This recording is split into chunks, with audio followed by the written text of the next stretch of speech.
नमस्कार, मैं हूं अंजलि और आप देख रहे हैं रफ्तार टुडे। तो चलिए शुरुआत करते हैं आज की बड़ी खबर से।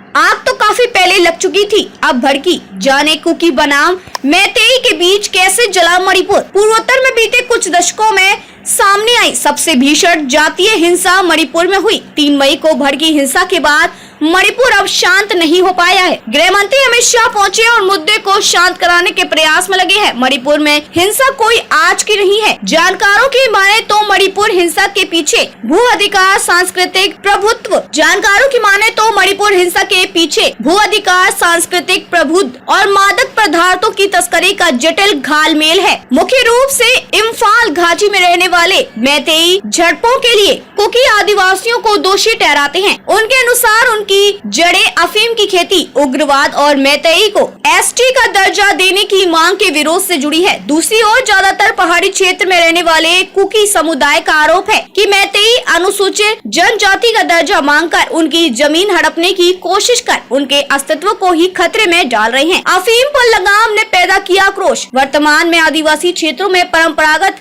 कानून के तहत आदिवासियों के पास भूमि का स्वामित्व हो सकता है। मणिपुर विश्वविद्यालय के प्रोफेसर एंगोम दिलीप कुमार सिंह ने कहा, कुकी लंबे समय से अफीम की खेती में शामिल है और इसने मणिपुर में एक मादक द्रव्य संस्कृति का निर्माण किया। जब सरकार ने उसे नष्ट कर दिया तो इसने समुदाय में आक्रोश पैदा कर दिया। एनआरसी का प्रस्ताव। कुकी लोगों के बीच असंतोष का एक अन्य कारण बीजेपी सरकार का राष्ट्रीय नागरिक पंजीकरण को लागू करने का प्रस्ताव है। इस जनजाति के लोग पूर्वोत्तर के राज्यों और म्यांमार में जनजातियों से संबंधित है और अक्सर सीमाओं के आर पार आते जाते रहते हैं। हथियारों की आसानी से उपलब्धता। राज्य में हथियारों की आसानी से उपलब्धता ने पूरी स्थिति जटिल कर दी है। राज्य दशकों तक उग्रवाद से प्रभावित रहा है, जिसमें तीनों समुदाय मैतेई, नगा और कुकी शामिल है। जिसमें तीनों प्रमुख समुदाय मैतेई, नगा, कुकी शामिल थे। समझौते बाद भी हथियार लेकर घूमते उग्रवादी। मैतेई नेताओं का दावा है कि सरकार के साथ उग्रवाद न करने वाले समझौते पर हस्ताक्षर कर केंद्रीय बलों के संरक्षित शिविरों में रहने के लिए सहमति व्यक्त करने वाले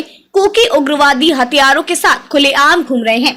हालांकि इस आरोप से असम राइफल सहमत नहीं है।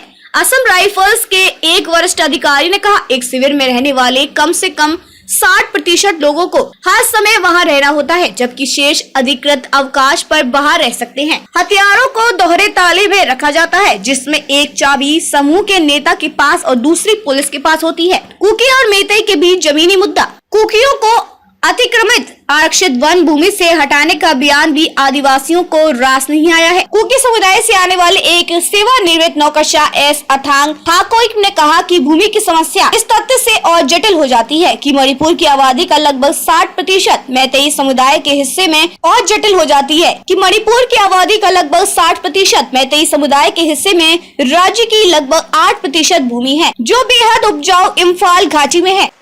खबरों में अब तक के लिए बस इतना ही। मिलते हैं फिर ऐसे ही बड़ी खबर के साथ। तब तक के लिए नमस्कार और देखते रहिए रफ्तार टुडे।